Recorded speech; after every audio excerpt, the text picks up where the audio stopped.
Good morning, everybody. Welcome to our weekly podcast. I'm Jennifer Phillips Russo, and I'm here today with Kevin Martin, our business management specialist.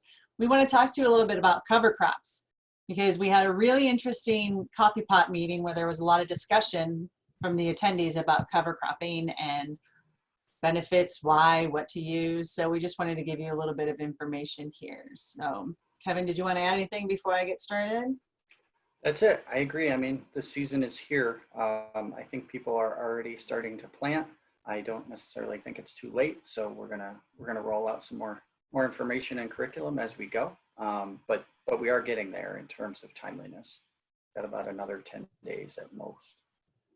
So you really have to know like why you want a cover crop. Is it just for soil health? Is it for compaction reasons? Is it so that you can actually drive through your vineyards in the spring because you have that root base that might keep you from sinking? And there's a lot of different works out there. There's undervine cover cropping. If you have too much vigor and maybe some of your vinifera or hybrids and you want to reduce that, you can do undervine cover cropping. So I know that some of our growers are actually, they sent me pictures this morning, they're actually out there seeding today. I had another grower call me yesterday. He's going to start cover cropping since that coffee pot meeting that we had, adding cereal rye and radish because he wants to break up compaction. And for the waters and the rains that we're going to get, usually September, it's a pretty rainy month. Yes. What questions would you ask me? Yeah, so I guess I would ask, I think where you started was you have to understand why you're planting a cover crop. So I think we could start there, why you plant a cover crop and how it's important, I think, to not really get carried away with your goals, especially when you're first getting started, because, if you talk to somebody who works in cover crops and does research in cover crops every day, day in and day out, especially in, field plots and, no-till field crops, cover crops can potentially solve all of the problems you could ever imagine. But if you try to go into it like that, I don't know that you're going to get anywhere. So I think we can talk about some of the specific reasons that you could focus on when you start cover cropping. And then from there, at first, I think just hope that the other things happen too. And if they don't, and your priorities shift, then you can change what you're planting and how you plant. Yeah. So go ahead. So take it away. So if you're I think you and I have a little bit of a different perspective on priorities here. I don't think either one of us are wrong, but I think that's why we're kind of bouncing around back and forth about what your goals are, because your ideal goals might be a little bit different than mine. Mine are soil health, and yours, right, I'm assuming, are water conservation and taking up of water during the rainy months and compaction possibly, right? And yeah, that's really where you should start if you're not into it for all the benefits you can get out of it through the years. I think that's where you should start. And that's because we've been driving up and down our vineyards for years with the tractors and compacting that dirt, and those roots need to spread from the grapevines to get all the nutrients. So let's start with compaction with some radishes. But you don't want a full thing of just radishes. So you can also do some water, I want to just call it sucking up water, using that biomass to take up some of the water during rainy seasons. And also gives you a mat to drive across. So those are just like 3 benefits right there. And I would use like a cereal rye for that. Yeah, I mean, the good news is, you can get carried away. And this is where you start to spiral, is radishes are actually really good at everything, or almost everything. They're one of the best at controlling weeds. They are fairly inexpensive. They might break up compaction better. They certainly do better than other things. And they also do a good job recycling. I mean, I guess the one thing they don't do is they don't stand up well to traffic. So they're not necessarily holding the soil together as well as something else would, but they definitely help. We did some side-by-side comparisons, certainly non-scientific, where the soil structure for purposes of traveling during harvest was better with radish than without. And this was in field crops. So that helped a little bit, but it's probably not anywhere near as good as some of your cool season grasses. The one thing I would say about compaction is it's hard to really figure out, it's hard to measure compaction. So theoretically, increasing your capacity to grow roots is a huge benefit. But I don't know if we've ever really figured out that you can actually do that with cover crops.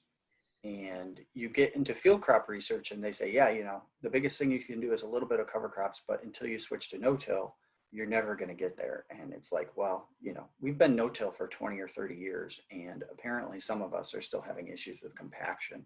So in field crops, they never really get beyond that point other than, don't do stupid things with your equipment. And that might be where we're at right now is if you have equipment that's causing compaction, maybe you can't escape that without changing your equipment, because no-till should technically be enough to solve this problem, and a little bit of cover crop might help. But we see compaction issues, and at least we think we do, and it's hard to measure compaction. So it probably wouldn't be my first area of focus, because if you try to prove results to yourself and see differences, you might be disappointed because it is harder to measure them.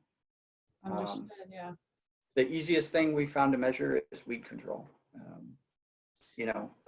Scientifically, I think it's easy. You've done it. Luke did it.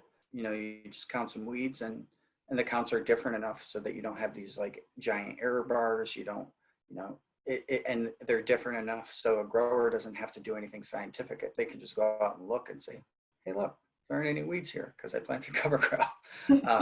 So I think that's my primary goal, and we're seeing a shift in row middle management in terms of what that costs. When Roundup first came out, it was fairly expensive, but probably one application of row middles completely changed the way we do viticulture in Concords. And now we're up to 2 or 3. And people switching to different herbicides to try to control those weeds.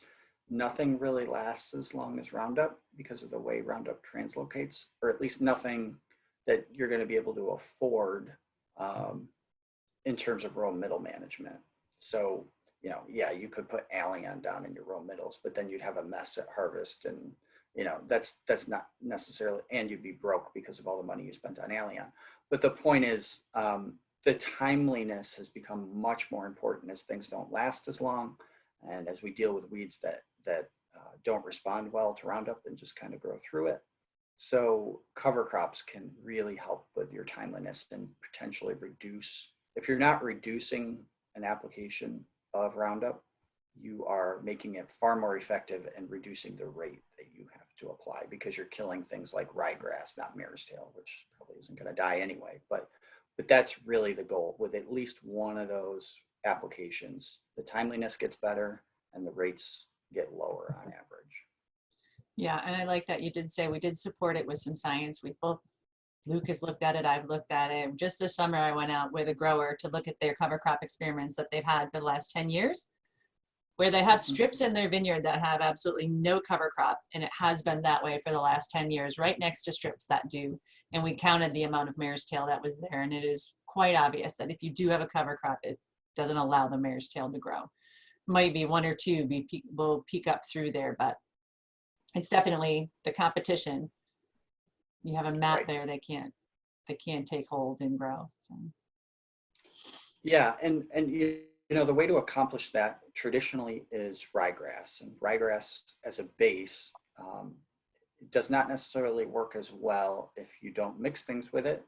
But ryegrass as your foundation for your cover crop is going to be most effective against specifically mare's tail. And growing conditions and goals, like when you want to choke out the mare's tail, might be different from farm to farm. So if you don't use ryegrass, it can be effective to use some other cool season grasses. You just need to make sure you have a cool season grass, because that's going to be something that provides dense enough cover to choke it out. And so that would be oats or grain rye. And we've actually seen some growers mixing a couple of different cool season grasses to try to multiply when they get dense cover in both the spring and the fall. So oats with ryegrass or grain rye with ryegrass, there are also options. And they don't, if it's effective for you, it doesn't cost anything because you're cutting the rate of your cool season grass in half when you blend that way. You blend ryegrass with radish, and you don't necessarily cut your rate in half. Same with buckwheat. So you will reduce your rates as you blend things, but not quite so substantially. So if you want to try a mix of two cool season grasses, it really won't change the cost of your cover crop. Really, what drives that cost? Yeah, go ahead. I was going to say, I just want to talk about termination on that. If you're using it in the springtime, you definitely want to terminate that by bloom so you're not stealing resources from the vines.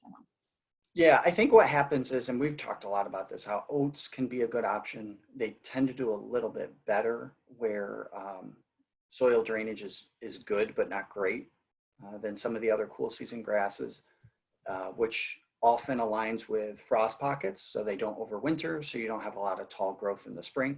But like you said, actually what happens is the issue that does arise is, yes, you do a good job of keeping your weeds at bay in the fall, but you still do have to do a termination before bloom, whether you plant ryegrass with oats or not, because if you don't grow ryegrass, you're going to grow something else. So that can be okay as long as you're aware that termination is going to have to happen, and probably happen a little bit earlier because of what is growing. You can let grain rye, you can let some of your cool season grasses in the spring get 2-3 feet tall, maybe even 5 feet tall, if you're not getting up to bloom, and if you're not. You were scaring me there for a minute. I was like. Well, whatever grows as long as you terminate at the right time, I guess is what I'm saying, in relationship to bloom. But if it's mare's tail or some other nasty weed, you've got to terminate it when it's pop can size. You can't wait just because you're trying to, I'm not concerned about water today, so I can wait. Well, that's true, but you are concerned about what you're trying to kill and if you can kill it. And that's what you're going to run into with some of those weeds that you'll never run into with your cool season grasses. They're going to die. They're easy to kill. So that's the big difference.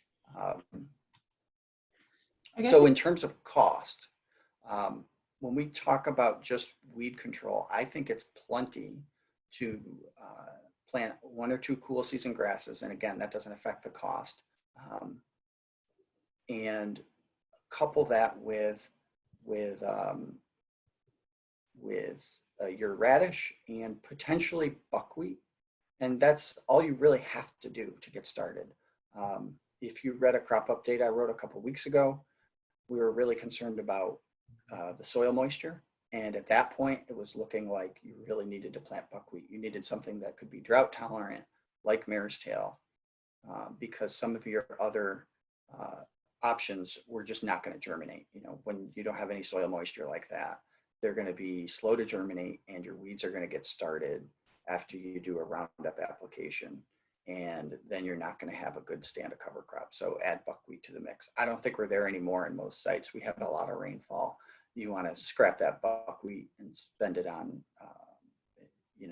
nothing. Or if you want to do a legume in a mix will do really well. You just need to make sure you keep your seed rates really low, because especially as you first start out, it should not be your primary goal. All right. If you guys have any more questions or want some more information on that, I do want to write a newsletter coming up shortly on cover crops. Excuse me, not soil health, just cover crops. Keep doing soil health on everybody. But if you have any questions, comments, feel free to email us or call us or leave any comments below. And thank you for joining us today. I hope that your growing season's going well. All of our information can be found on the lergp.com website. Anything to add, Kevin? I always feel like I missed something about the taglines. Yeah. Well, no, not a byline. I just want to make sure we make it clear why we think weed control, or I think weed control is the most important option. And it's because as you feel a need to switch to glufosinate or maybe even double your rate of Roundup, your row middle management, just the cost of your materials is going to increase by about $18 per acre. And that's for your materials. So seeding, I think that's a good goal to have, is to keep it at around $18 per acre for weed control. And then you could spend a little bit more than that if you're trying to accomplish other goals. And that's completely obtainable. And the benefit, so then you're breaking even just by saving on materials for herbicide. And then any other benefit that happens from cover crop is free of charge. I like that. Whether it's as simple as, less row middle repairs after harvest, trying to, I want to make it clear that there should be some benefits that are really obvious to the growers, even if some of these other benefits are a lot harder to measure, like soil health, water penetration, and holding capacity. A lot of those I think they're going to happen. They just might take 5 or 10 years, depending on how aggressive and successful you are with cover crops. So I don't want it to sound like those things have to happen to make cover crops pay. We can chop off this low-hanging fruit, and it makes a lot of sense to do this. And then if other things happen, that's great. All right, nice. So, I like the so way that's it. It is. We do have some more virtual meetings to put together, though. So I will let you wrap this up. That's what I thought you were doing. Thank you, everybody, for joining us. If you have any future questions, please feel free to reach out via email or cell phone, and we will certainly get back to you. Thank you. We'll see you next week. Bye now.